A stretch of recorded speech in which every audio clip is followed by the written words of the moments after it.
All right, so today we're diving into a story you probably think you know, The Fir Tree by Hans Christian Andersen.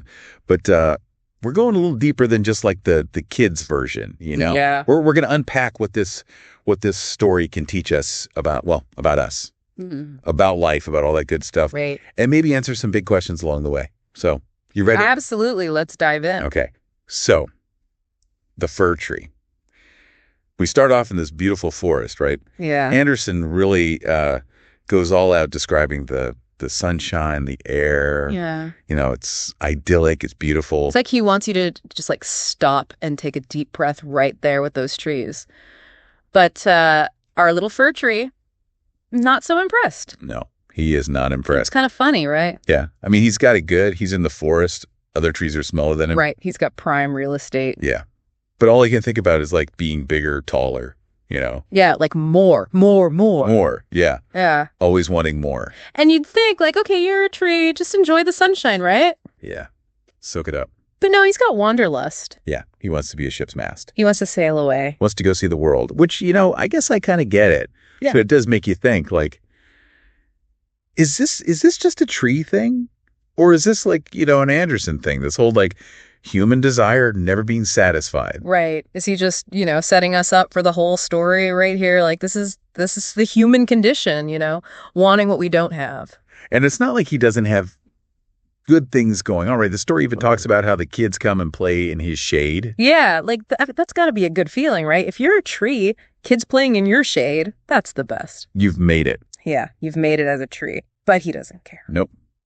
He's too busy watching those woodcutters, thinking about where those ships are going. It's like classic FOMO. It is. Right. You know, it's like the exotic vacation, the perfect Instagram post, the if only I had that. Yeah, then I'd be happy. Exactly. It's so easy to get caught up in that. Yeah. And, you know, I feel a little bad for the tree, but don't we all do that sometimes? I know, I do. Yeah. And Andersen really gets that. He gets those little anxieties. It's like he's right there in our heads. And you know what's even crazier? What? Even the air and the sunshine, they try to warn him. They tell him, hey, enjoy what you have. Enjoy being young. Be present. Like, that's good advice. Yeah, it's like a little chorus of common sense, but he doesn't listen. He's not listening. Nope. Too busy with his big dreams. But I mean, I guess that's part of being young, right? That kind of invincibility, thinking you can do anything. Sure. But also maybe a little dangerous. Yeah, there's a balance. Yeah. And things get even like more interesting when his focus shifts. Mhm. You know, he goes from wanting to be a ship to, well, Christmas. Oh, yeah, Christmas. That whole, you know, time of year. Yeah. When everything's supposed to be jolly, but also like a lot of pressure. Yeah. Decorations, presents, family. It's a lot. It's a lot. So I get why he's kind of like captivated by the fantasy of it all. Right. And the sparrows, they don't help. No. Painting this picture of Christmas Eve like it's a Hallmark movie. Yeah, the warm room, the lights, the presents, the happy Yeah. kids. It's like too much. It's a total sell job. And he's buying it. He is hooked. But here's the thing, right? Even if you do have this perfect Christmas, Right. it's one night. It's fleeting. It's fleeting. And then what? Back to real life? Back to reality. You got your wrapping paper, your leftovers, Maybe a little bit of sadness. maybe a little post-holiday blues. Yeah. Yeah. And that's what I think is so interesting about this part of the story. The fir tree wants to be the center of attention so badly. Right. But he misses the point. He misses the point of Christmas completely. He's chasing a feeling, Yeah. but those feelings don't last. They're temporary. And, you know, I wonder, does he even enjoy Christmas Eve when it actually happens? It's a good question. Right. He spends so much time wanting it. Can it ever live up to the hype? Yeah. That's something to think about. Definitely. And we'll get into that more as we go on. But Sure. for now, what do you think, what do we learn from all this first part of the story? About our own wants and desires, I mean. Are we chasing after the temporary stuff? Or are we trying to build something that lasts? That is a very good question. Yeah. Something to think about, isn't it? It is. He gets it though, right? He gets his Christmas Eve, all the fancy decorations, everyone's looking at him. Yeah, the whole 9 yards. Yeah. But like you said, like, does he actually enjoy it? Yeah. Or is it, you know, has he been wanting it for so long that the moment's already gone? It's like, you know, when you finally get that thing, like you've been wanting, Oh. like that new phone or that vacation or whatever. And that promotion. And you're so excited. And then like it's just over. And you're like, that's it. Yeah, is that all? And for the fir tree, that happens pretty fast. Yeah. Christmas is over, boom, decorations gone. Gone. He's in the attic. Talk about a letdown, right? I know. It's tough. He goes from being the star to just forgotten in the dust. Yeah, Anderson really makes that contrast clear. Like 1 minute you're surrounded by all this joy and light, Yeah. and then boom, darkness. You'd think a tree would be used to being alone, but Yeah, you'd think. this is like next level. I think it's that feeling of like being unwanted that's so bad, Hmm. you know? Like he wanted to be chosen, he wanted to be special. Yeah. And then they're just done with him. It's like that need to belong, to have a purpose. Yeah. And how easily that can be, I don't know, messed with. Yeah. It's not just Christmas trees either. Yeah. It's like everything, right? Relationships, jobs, you name it.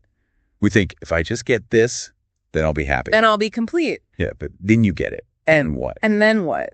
It's the question, isn't it? And the fir tree has to figure that out all alone up in the attic. It's like all the stuff is gone. Yeah. All that's left is him and his thoughts. Yeah. Just him. And he's not in a good place. I mean, he's full of regret, wishing he was back in that forest. Yeah. He misses what he had. It's that old saying, right? You don't know what you got till it's gone. Exactly.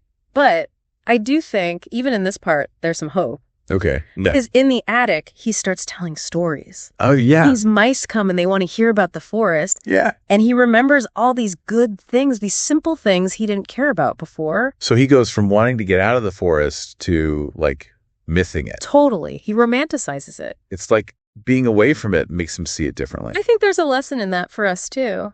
You know, like life is so busy. We're always wanting more, more, more. Yeah. But sometimes the best stuff is right there in front of us. The simple things. Yeah. Like just hanging out with people you love, enjoying a nice day. Yeah. Yeah. Those little moments. Oh, but even those mice, they don't stick around forever, right? No, they move on. And he's alone again Yeah. with just his memories. It's like even that connection, the storytelling, it doesn't last. Yeah, it's a reminder that things change, and that can be scary, but it can also be, you know, freeing in a way, Okay. because it means we can change too. We don't have to be stuck in the past with our mistakes and regrets. Yeah.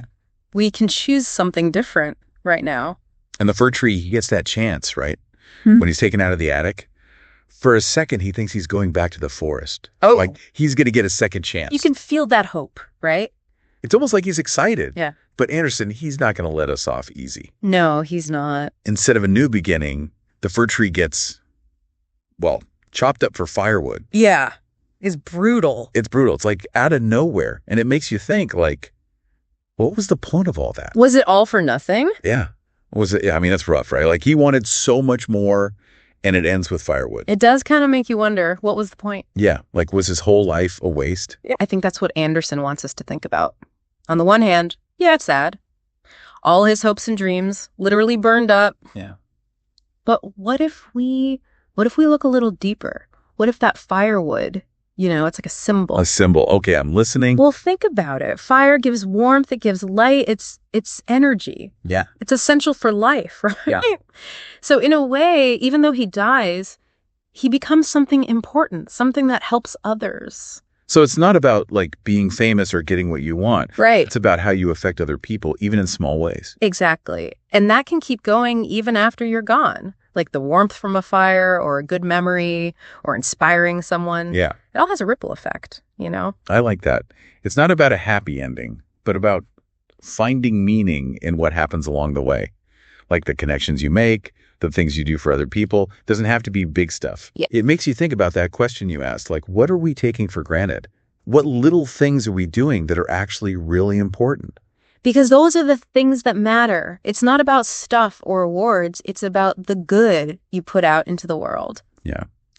Being the firewood, not just the flame. That's a good way to put it. Yeah. It makes me see the fir tree in a whole new way. Yeah. It's not just a sad story. It's about what it really means to live a good life. And it all goes back to appreciating what you have, you know?